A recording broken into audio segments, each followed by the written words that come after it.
Nous allons passer le week-end chez nous et puis demain matin nous repartons à Pornic parce que nous avons cette opportunité-là et que nous allons en profiter, surtout qu'ils annoncent encore une belle semaine. Quand on est en dehors de chez nous comme ça, on arrive pleinement à se concentrer pour le travail et c'est beaucoup plus facile d'être très productif parce que nous n'avons pas tout cet environnement que nous connaissons bien et qui arrive souvent à nous distraire ou en tout cas à nous détourner souvent de notre objectif. Et aujourd'hui, je voulais aborder la concentration chez l'enfant. La concentration chez l'enfant, elle peut être aléatoire, elle peut être de courte durée, mais elle est toujours présente. On peut facilement se poser la question de savoir si c'est normal que son enfant n'arrive pas à rentrer pleinement dans une activité, qu'il n'arrive pas en tout cas à s'y intéresser longtemps. Alors du coup, voilà, on se pose la question, on se demande, on se questionne, est-ce qu'on fait les choses bien? Est-ce qu'on propose les bonnes choses à son enfant?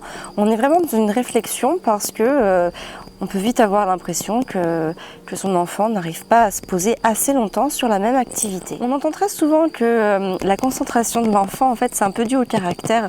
Si l'enfant n'a pas la même intensité de concentration à tous les moments, eh bien, on va dire que c'est un enfant qui arrive facilement à se concentrer, un enfant au contraire plutôt turbulent qui n'arrive pas à se concentrer. Et on dit, bah oui, il est comme ça, c'est son caractère. Et je trouve que c'est un peu rapide, un peu facile de reporter ces notions de fatalité ou de chance juste sur une question de caractère. Un enfant qui parvient à se concentrer facilement dans une tâche, qui rentre pleinement dans un travail qu'il aura choisi, c'est très agréable pour lui, mais aussi pour nous en tant que parents. Ça veut dire qu'il a pu rentrer dans un travail, se poser sur une activité, reposer son esprit sur un moment, sur une période plus ou moins longue, et dans lequel il va être absorbé par une tâche, par une activité bien précise, un but qu'il se sera peut-être intérieurement fixé. Mais pour arriver à cela avec ses enfants, il est très important d'agir pour rendre cela possible. Lorsqu'Arthur est né, nous n'avions pas de notion en parentalité. Mais par contre, nous savions déjà avec Fabien que nous voulions apporter autre chose que ce que nous avions reçu pour notre enfant. Certaines choses que l'on a reçues dans notre enfance nous ont plus ou moins blessés, comme les punitions, les fessées, rentrer de l'école avec la gorge nouée et plein de tracas en tête parce qu'on n'avait pas eu une bonne note. Eh bien, ce sont des choses qui nous ont marqués étant petits. Et on ne veut absolument pas que nos enfants vivent avec cette appréhension-là, parce qu'elle a été synonyme aussi de certaines blessures, des blessures plus ou moins profondes, mais mine de rien, il n'y a pas d'intérêt à ce qu'un enfant soit en tout cas blessé par ses propres parents. Et pourtant, c'est pas de la faute de nos parents. Je dis nos parents au sens large, je parle aussi peut-être de tes parents, des parents des autres, de mes parents, des parents de Fabien, de tous les parents en fait. Tous les parents qui ne font pas cette démarche de s'informer parce que, à mon sens, en tout cas, c'est très important de s'informer des choses pour pouvoir rendre le meilleur de soi-même. Comprendre les émotions de nos enfants pour pouvoir les accepter et réagir de la meilleure façon qu'ils soient. Alors, quand on n'aide pas son enfant à donner le meilleur de lui-même, quand on ne l'aide pas à se développer intérieurement et physiquement aussi d'ailleurs, eh bien on le détourne de son but ultime, on le détourne de sa quête, on le détourne de sa capacité à se mettre au travail. On l'empêche à prendre du plaisir dans ses apprentissages, dans son travail et d'une certaine manière, on l'empêche de prendre du plaisir à vivre. Pour arriver à rendre le meilleur de soi et pour parvenir à faire remonter le meilleur de son enfant, c'est beaucoup plus simple que l'on veut bien se l'imaginer. La solution est là, simple, juste devant nous. En fait, avec Fabien, avec le temps qui passe, eh bien, plus ça va, plus on trouve que ce qu'on fait, c'est vraiment tout simple, mais d'une simplicité tellement grande et tellement aberrante que ça en devient parfois compliqué aux yeux des autres. Un peu comme si nous avions oublié le goût des choses simples. Par exemple, pour la motricité libre, donc on fait attention que les enfants en fait se débrouillent par eux-mêmes, acquérissent leurs expériences et leurs apprentissages par eux-mêmes, et nous ne les mettons jamais dans une situation, dans une position qu'ils ne maîtrisent pas. Eh bien, pour les gens, pour beaucoup de gens en tout cas, c'est très compliqué de ne pas mettre un enfant en haut d'un toboggan, de ne pas faire marcher un enfant avec les mains. En tout cas pour beaucoup de personnes, le fait de laisser l'enfant libre s'avère plus compliqué que de l'aider à faire les choses. On a ressenti des situations pareilles sur beaucoup de choses, comme le fait de mettre Arthur dans son lit au sol. Eh bien, ça paraissait beaucoup plus compliqué pour les gens que de le mettre dans un lit à barreaux, alors que déjà, si on parle d'un cas pratico-pratique, un lit à barreaux, c'est déjà plus compliqué qu'un simple matelas posé sur un sommier au sol. Mais dans l'esprit des gens, il faut gérer du coup l'enfant quand il n'est pas dans son lit, donc quand il est en dehors.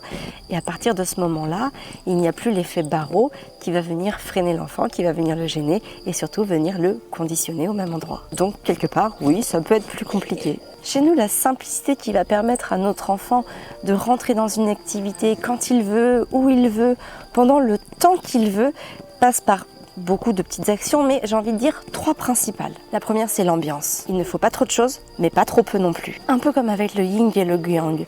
Créer un équilibre qui va permettre d'attiser la curiosité de l'enfant, mais pas l'étouffer. Les enfants sont des observateurs, ils s'imprègnent, ils absorbent absolument tout ce qu'il y a dans leur environnement, et notamment dans la période sensible qui va de 0 à 5 ans. Alors créer une ambiance harmonieuse, sereine, dégagée, zen, va vraiment permettre à l'enfant de rentrer dans un état de concentration qui lui est très naturel. La deuxième chose, c'est la présentation d'un matériel adapté. L'autonomie s'acquiert généralement avec la répétition d'une tâche, la répétition d'un exercice. Alors pour que l'enfant puisse faire quelque chose, il doit être déjà attiré par cette chose, mais il doit surtout être capable de le réaliser physiologiquement et physiquement. C'est pourquoi nous prenons un grand soin de proposer aux enfants, selon leurs âges et surtout selon leur stade de développement, des jouets, du matériel, des outils de travail qui vont leur permettre de renforcer une acquisition ou en tout cas d'en acquérir pleinement le sens. Et enfin, la troisième chose, c'est que nous laissons l'enfant entreprendre ce qu'il aime. Il faut savoir que l'oisiveté n'existe pas chez l'enfant. L'enfant, il fait toujours quelque chose dans un grand intérêt. Il a toujours un but en tête. Quand il fait, peu importe l'activité, quand il se met à faire quelque chose, il le fait parce que cette activité va lui apporter quelque chose, qu'il va en tirer un apprentissage, une expérience. Alors dans ces moments-là, on ne le gêne pas. On l'observe et on n'intervient que sur sa demande. Et toutes ces choses-là permettent vraiment à Arthur et Gaspard de se concentrer, alors sur des durées plus ou moins longues selon leur âge. C'est-à-dire que Arthur aujourd'hui à 3 ans et demi se concentre beaucoup plus facilement et beaucoup plus longtemps sur des tâches bien évidemment que Gaspard qui a 11 mois. Mais tout cela en tout cas contribue à leur bon développement. Je ne sais pas si vous aurez trouvé aujourd'hui que j'avais bonne mine ou pas. En tout cas, j'ai offert un livre à Fabien qui s'appelle Une famille presque zéro déchet. Je lui ai offert pour son anniversaire. Et ce livre est vraiment super génial. Il est truffé de bonnes idées pour fabriquer ses produits d'entretien, son maquillage, plein de choses en fait, des produits que l'on peut utiliser tous les jours. C'est génial. Et du coup, aujourd'hui, j'ai utilisé une bonne astuce. Je me suis fait un blush maison avec du cacao dégraissé. Donc nous, on achète du cacao dégraissé bio parce que voilà, on mange bio. Et voilà, je l'ai mis sur mon petit pinceau et je m'en suis servi comme blush. Alors voilà, c'est la deuxième fois. Je l'ai fait pour la première fois hier. Donc j'étais un peu marquée ce matin, mais il faut simplement que j'arrive à doser mon blush et ça fait un effet bonne mine assuré. Maintenant, je vais aller refaire les valises parce qu'on retourne donc à Pornic et cette fois-ci, j'espère que j'aurai bonne mine à cause du soleil. Sur ce, je te souhaite une très belle soirée. Prends soin de toi et de tes enfants. Faut que je ramasse les petites fraises. Ah ouais? Oui, faut que je les ramasse. Va, la fraise?